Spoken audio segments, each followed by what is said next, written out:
ॐ नारायणाय विद्महे वासुदेवाय धीमहि तन्नो विष्णु प्रचोदयात्। ओम नमो भगवते वासुदेवाय। राधे राधे दोस्तों, आप सभी का स्वागत है आपके अपने चैनल व्रत पूजन और कहानियां में। मैं आज आपको उत्पन्ना एकादशी की पौराणिक कथा सुनाने जा रही हूँ। तो बोलिए विष्णु भगवान की जय, ग्यारस माता की जय।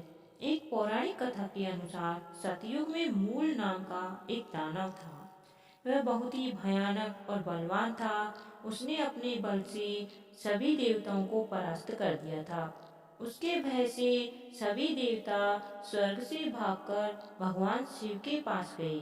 भगवान शिव ने जब उनकी बातें सुनी तो उन्होंने इस पीड़ा को दूर करने के लिए सभी देवताओं को भगवान विष्णु के पास जाने को कहा।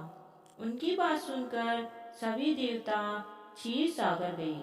क्षीर सागर में भगवान विष्णु शेष नाग पर शयन कर रहे थे। उनको शयन करता देख सभी देवता हाथ जोड़कर उनकी स्तुति करने लगे। उनसे अपनी पीड़ा दूर करने की अनुरोध करने लगे।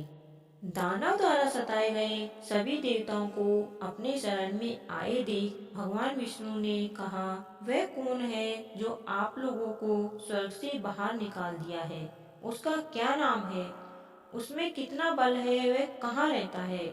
उसके साथ कौन कौन से और भी दानव हैं? उनकी यह बात को सुनकर भगवान इंद्र ने उन्हें सभी राक्षसों का नाम और उनकी शक्ति के बारे में बताया।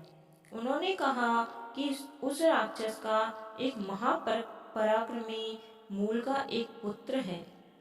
उसकी चंद्रावती नाम की नगरी है। उसी ने अपने पराक्रम से हम लोगों को स्वर्ग से निकालकर बाहर कर दिया है और स्वयं ही स्वर्ग का मालिक बन बैठा है। हे प्रभु, आप उस दुष्ट राक्षस को मारकर हम लोगों की पीड़ा दूर करें। यह सुनकर भगवान विष्णु ने कहा कि मैं उस राक्षस को मारकर आप लोगों की पीड़ा को दूर करूंगा। तब भगवान विष्णु ने देवताओं से कहा कि आप लोग चंद्रावती नगर जाइए। उनके इस वचन को सुनकर सभी देवता चंद्रावती नगर की ओर प्रस्थान किए। उस समय सूर्य सेना सहित युद्ध भूमि में गजराज था।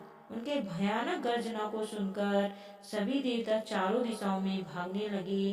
तब भगवान विष्णु स्वयं रणभूमि में आकर उससे युद्ध करने लगे।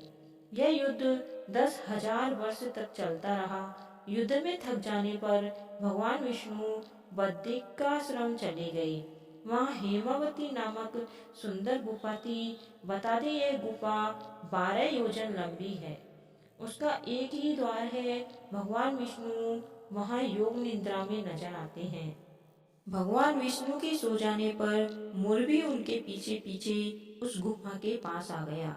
भगवान विष्णु को सोया देखकर मोर उन्हें मारने के लिए आगे बढ़ा। तभी भगवान विष्णु के शरीर से उज्जवल कांति रूप वाली देवी प्रकट हुई और उन्होंने मोर को युद्ध करने के लिए ललकारा। मोर जैसे ही देवी की तरह युद्ध करने के लिए दौड़ा, उसी वक्त देवी ने उसे मौत के घाट उतार दिया। जब भगवान विष्णु योग निद्रा से उठे तब देवी ने उन्हें सारी बातें बता दी।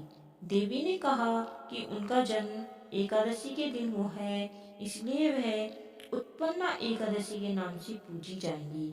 बता दें, जिस दिन माता प्रकट हुई थी उस दिन मार्गशीर्ष की एकादशी थी, इसलिए इस दिन एकादशी को उत्पन्ना एकादशी के नाम से भी जाना जाता है। तो बोलिए विष्णु भगवान की जय, एकादशी माता की जय। ओम नमो भगवते वासुदेवाय।